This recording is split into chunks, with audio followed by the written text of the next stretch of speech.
Sir, you need to see this. Only someone with Beckett's skill set could pull off this shot. Brandon Beckett is now our primary suspect. Now assume he's armed and dangerous. Let's find him, now! Dad, I've been set up. Knock, knock. Now, if you're guilty, it's gonna get really ugly. But if you're innocent, whoever did this is gonna want to tie up loose ends. Dalam dunia bayangan, di mana kebenaran terkubur oleh konspirasi, satu nama dijadikan kambing hitam. Seorang agen militer khusus dituduh melakukan pembunuhan yang tak pernah ia lakukan. Diburu oleh hukum, dikhianati oleh rekan, dan diburu waktu. Hanya ada satu orang yang bisa ia percaya, sang ayah, seorang penembak jitu legendaris yang telah lama menghilang dari medan perang. Bersama, mereka harus mengungkap kebenaran sebelum semuanya terlambat. Tanpa berlama-lama, langsung saja ke alur ceritanya.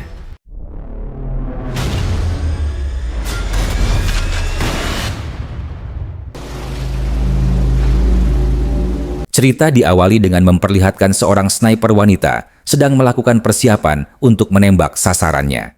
Dan dengan bantuan sebuah live streaming berita, ia dengan mata elang dan keterampilan menembaknya berhasil mengenai sasaran dengan sangat mudah.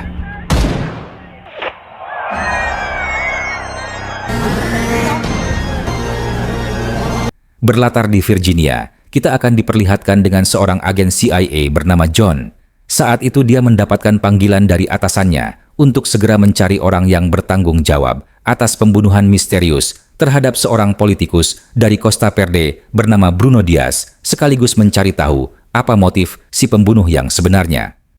Our man, Brandon Beckett, is now our primary suspect. Get a team over to Beckett's house stat. Setelah panggilan selesai, John mendapat laporan dari anak buahnya bernama Julie.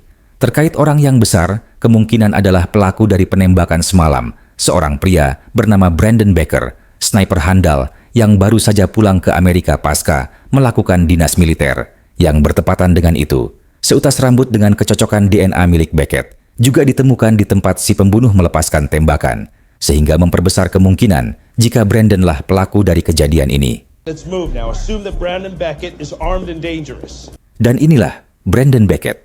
Saat ini sedang bermain game tembak-tembakan secara online yang di tengah asik-asiknya bermain, tiba-tiba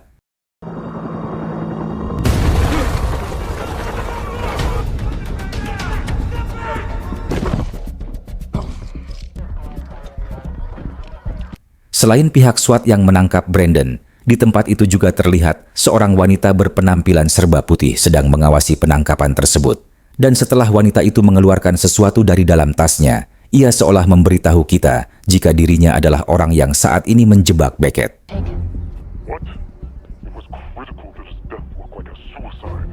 Setelah memastikan Beckett diamankan, si wanita itu pun segera pergi dari sana. Sedangkan Beckett sendiri langsung dibawa ke salah satu safe house milik CIA untuk diinterogasi. We know you killed Bruno Diaz. What the hell are you talking about? Don't bullshit me. Ketika John sedang menginterogasi Beckett yang tak kunjung mengaku, datanglah seorang petugas dari Departemen Keamanan Dalam Negeri bernama Zero, meminta John pergi sebentar karena dia ingin berbicara empat mata dengan tersangka. You got a minute.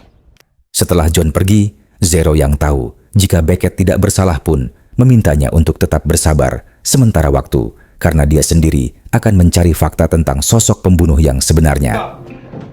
Get him up and out of here. Let's go. Selesai berbicara dengan Beckett, Zero menghampiri Juliet untuk menanyakan tentang alasan kenapa dia menyimpulkan jika Beckett adalah tersangka dari kasus ini. Juliet tentu memperlihatkan simulasi dan jarak tembak yang pembunuh lakukan, dan dengan titik serumit itu, hanya Beckettlah satu-satunya orang berkemampuan tinggi yang bisa melakukannya. You're right. Dalam rekaman itu, Zero melihat seseorang yang tidak ia kenali. Juliet menjelaskan jika orang itu bernama Donald, CEO dari Novasil Farmasi, di mana Zero yang bingung terkait alasan CEO perusahaan ada di tengah-tengah para politisi pun juga membuat Juliet bingung dan tak bisa menjawab apa yang Zero tanyakan kepadanya. Over a mile away. Now, who's that guy? Donald South, CEO of Novosil Pharmaceutical. Beckett sendiri saat ini dibawa oleh anak buah John untuk diasingkan di sebuah penjara super ketat bagi pembunuh kelas kakap dan juga seorang mantan militer. Namun, di tengah perjalanan Beckett merasa ada yang aneh dan meminta orang yang mengawalnya untuk berhati-hati. Hal itu tidak sedikit pun digubris oleh para pengawal sampai akhirnya rupanya mereka kedatangan tamu, yaitu pembunuh bayaran yang berasal dari Rusia. Selain mereka, ada juga seorang sniper wanita bernama Yuki Mifune mengintai kedua belah pihak yang sedang berperang dan membantu pihak Rusia untuk menghabisi Beckett dan pengawalnya.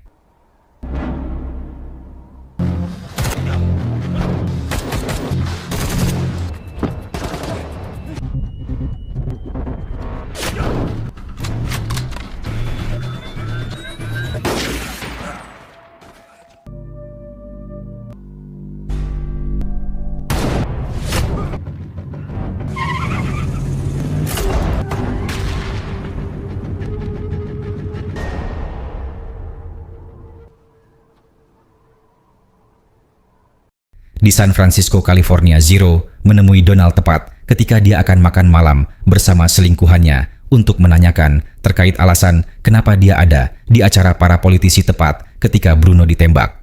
Dan setelah mendengarkan penjelasan terkait ada kerjasama bisnis dan ikatan persahabatan yang dekat, akhirnya Zero mengerti dengan alasan kehadirannya. Follow the money. Someone didn't want to pay full price. Follow the money. Ketika sedang sibuk, John mendapat kabar terkait Beckett diserang oleh pihak Rusia. Belum juga rekan agennya menjelaskan tentang situasi penyerangan secara keseluruhan, John langsung meyakini jika Beckett telah bekerja sama dengan pihak Rusia untuk melarikan diri. Beckett sendiri saat ini sedang melakukan pelarian dengan berniat mencuri sebuah mobil di parkiran. Namun, ketika hampir mendapatkan mobil, polisi tiba-tiba saja datang berniat untuk menangkapnya, sehingga Beckett tidak punya pilihan lain selain harus melawan.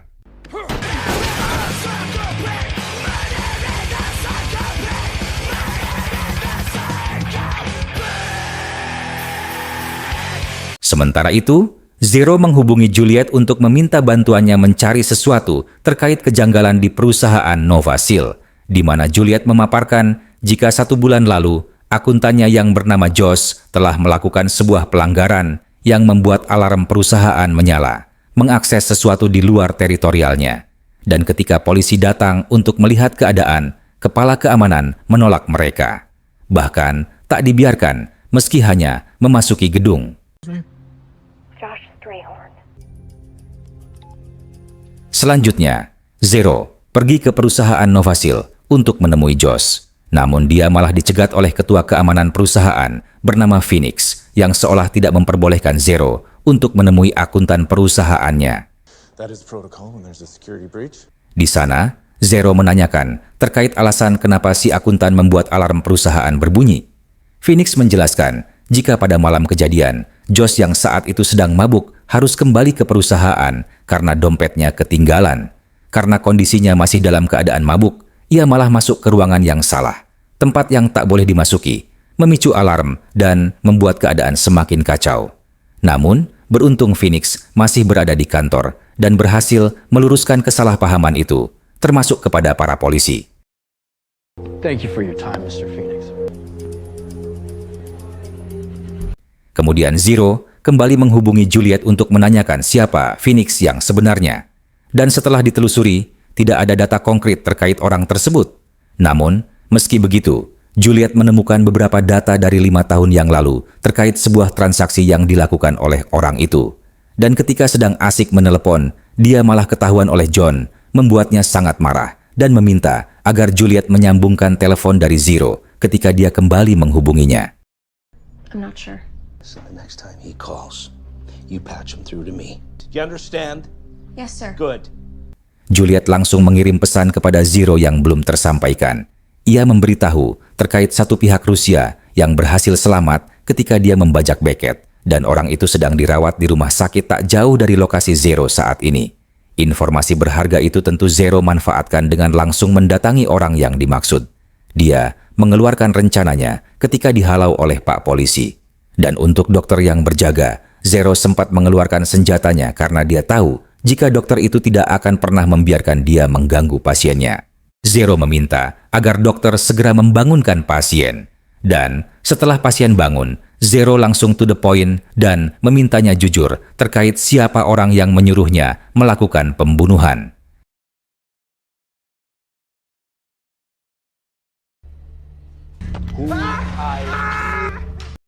Pasien itu menjelaskan jika dia tidak tahu pasti siapa pelanggannya karena mereka hanya berbincang lewat telepon. Apalagi suara helikopter yang sangat keras membuat komunikasi mereka tidak terlalu jelas. Beckett terlihat menyusuri pedalaman hutan untuk mencari keberadaan ayahnya. Tak lama kemudian ayahnya tiba-tiba saja berada di belakangnya dan langsung membawa Beckett ke rumah untuk menanyakan apa yang sebenarnya terjadi. Sesampainya di rumah, bukannya menjelaskan tentang situasi saat ini, mereka malah saling bercerita terkait pengalamannya saat berada di medan perang. Luka yang ada di tubuh seolah sebagai peranda dan kebanggaan tersendiri bagi mereka. Di satu momen, si ayah teringat dengan sahabatnya yang meninggal di medan perang saat itu, ketika mereka sedang berada di dataran tinggi antara perbatasan Vietnam dan Kamboja. Rekan si ayah yang sudah lelah dengan pertempuran tersebut menyuruh si ayah agar tetap berada di tempat. Sementara si rekan berniat untuk menerjang ke markas musuh sambil mengingatkan akan 3 kata, yaitu Audi, PD, dan Taste, yang artinya dengar, lihat, dan diamlah. Atau dengan kata lain, si ayah harus memperhatikan apa yang dia dengar dan lihat, kemudian menjaga informasi yang dengan kata lain, si ayah harus berpikir sebelum bertindak dan berbicara, serta menjaga kerahasiaan dalam situasi apapun. He decided he would order me to stay back and then he would go in alone. Jesus. Sedang menggeledah rumah Beckett, John menemukan sebuah titik koordinat tempat di mana ayah Beckett berada, yang dengan kata lain, Beckett pasti juga berada di sana untuk berlindung. Zero sendiri yang berada di sana menemukan sebuah fakta menarik terkait sosok Phoenix yang rupanya adalah rekan seperjuangan Beckett di militer. Dan setelah menanyakan kebenarannya pada Juliet, akhirnya terkuaklah jika Phoenix ini nama aslinya adalah Connell, seorang buronan atas kejahatan perang karena telah menyiksa warga sipil. Namun, sayang dia tewas 5 tahun lalu ketika sedang bertugas. This is Sergeant Clark McConnell. But he died in the line of duty 5 years ago. Di parkiran, Zero berhasil menciduk Josh yang saat itu hendak pulang. Ia menanyakan terkait keterlibatannya dengan Phoenix. Apa yang kalian rencanakan, sekaligus alasan kenapa Bruno harus menjadi korban. Josh bercerita jika dia dan keluarganya akan dihabisi jika tidak mengikuti rencana Phoenix, yaitu menggelapkan uang perusahaan senilai jutaan dolar, yang hal itu harus mereka lakukan sebelum saham Novasio turun akibat adanya rencana pemerintah yang akan menggabungkan perusahaan dengan perusahaan milik negara. Setting up the offshore account. Hey, look at Phoenix. Phoenix made me do this. Ketika sedang bersantai, Beckett family kedatangan tamu tak diundang. Si ayah menyuruh anaknya untuk pergi lewat jalur tikus yang sudah disiapkan untuk mengantisipasi hal seperti ini. Sedangkan dia sendiri akan menghadapi para tamu dan menghabisi mereka jika perlu. We got company. You better get out of here. It's locked and loaded. Setelah memasuki halaman depan, si ayah langsung keluar untuk menyerahkan diri, di mana John sendiri mendapat panggilan mendesak dari Zero yang memberitahu jika bukan Beckettlah pelakunya. Dan ketika John menyuruh anak buahnya untuk mundur, tiba-tiba Beckett sendiri memilih untuk kembali dan mencari tahu terkait siapa yang telah melakukan tembakan. Sementara si ayah yang juga mantan sniper terus mencari asal-muasal sumber tembakan sambil mengamati di mana keberadaan anaknya saat ini.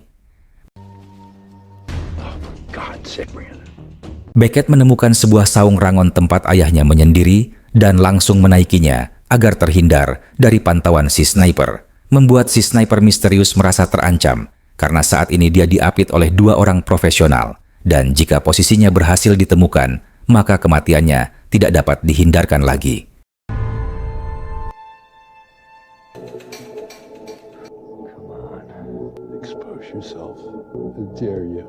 Sniper misterius itu pada akhirnya memilih untuk kabur dari sana dengan memanfaatkan salah satu tentara yang masih memegang senjata.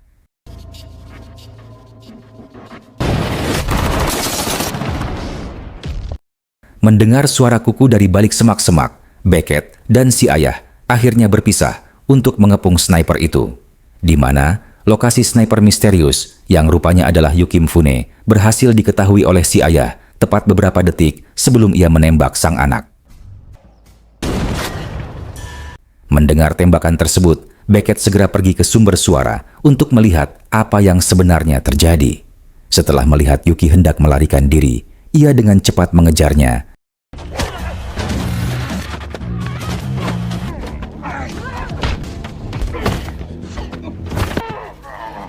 Easy.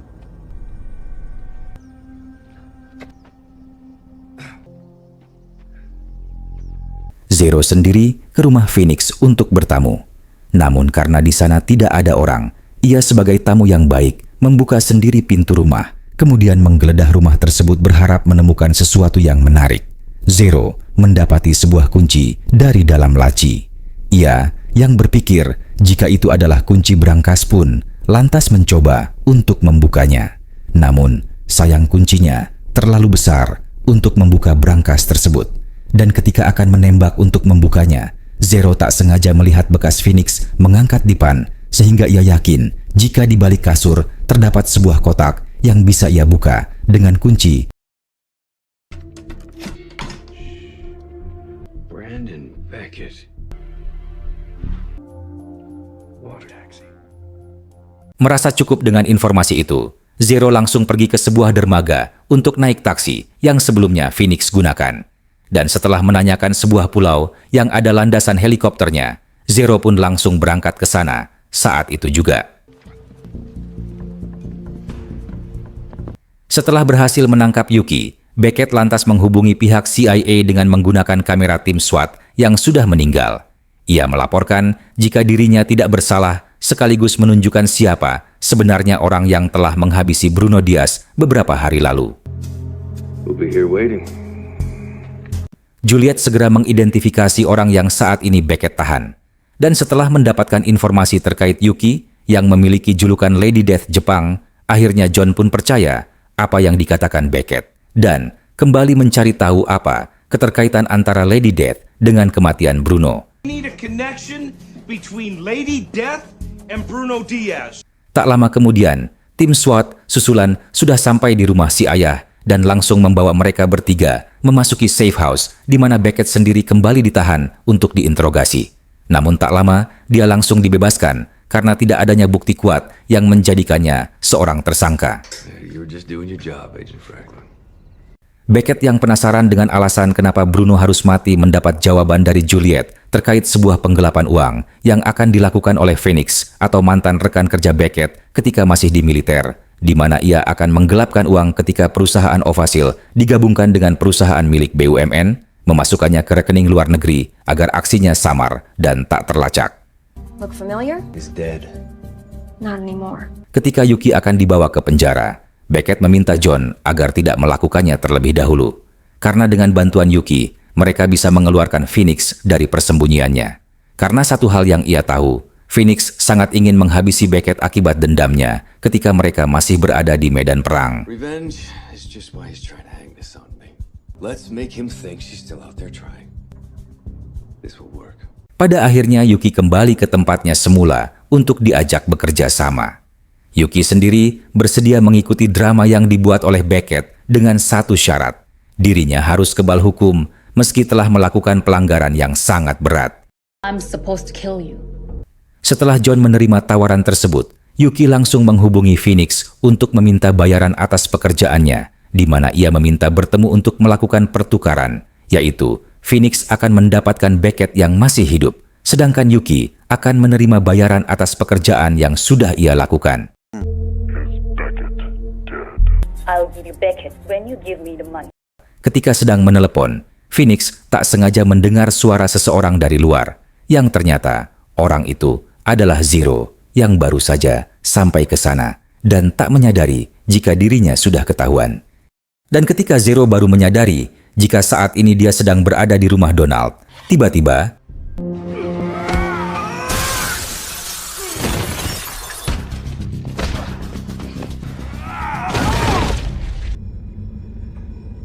dan ya, Phoenix dapat mengalahkan Zero dengan sangat mudah. Yang tak lama lewat, ketika Phoenix akan menghabisinya, Donald datang dari atas dan meminta agar Phoenix tidak membunuh siapapun di rumah ini, terutama di kolamnya. Sehingga Phoenix yang tak bisa apa-apa sebagai bawahan pun hanya bisa menurut meski hatinya sangat gondok dengan perintah atasannya itu. Sesampainya di tempat Phoenix, terlihat si ayah sudah bersiap dari kejauhan untuk melayangkan tembakan. Sedangkan Yuki dan Brandon mulai memasuki halaman rumah dengan dikutip pengawal di tempat tersembunyi untuk menemui Phoenix yang saat ini sedang menunggunya.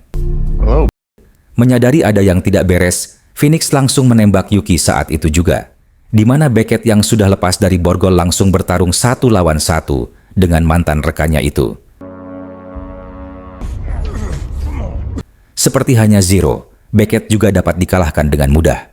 Di tengah kesibukannya itu, Yuki memutuskan untuk melarikan diri, sampai akhirnya dia malah tak sengaja bertemu dengan Zero yang meminta bantuannya.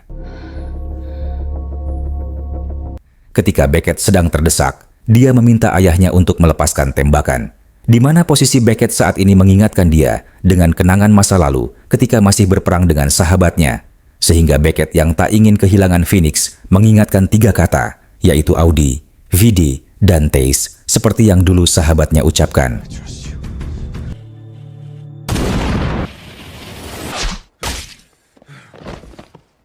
Donald sendiri mencoba untuk melarikan diri setelah tahu jika Phoenix sudah berhasil dihabisi, di mana Yuki dengan mudah melumpuhkan orang itu, sehingga ia tak bisa lari dari hukuman yang menantinya.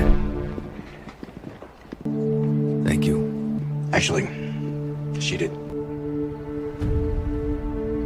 Ketika semuanya sudah selesai, terlihat Yuki diajak berbicara 4 mata oleh Zero, di mana Zero sendiri meminta Yuki bergabung dengan kesatuan yang baru saja akan dia buat. My name is Zero. Dan film pun selesai.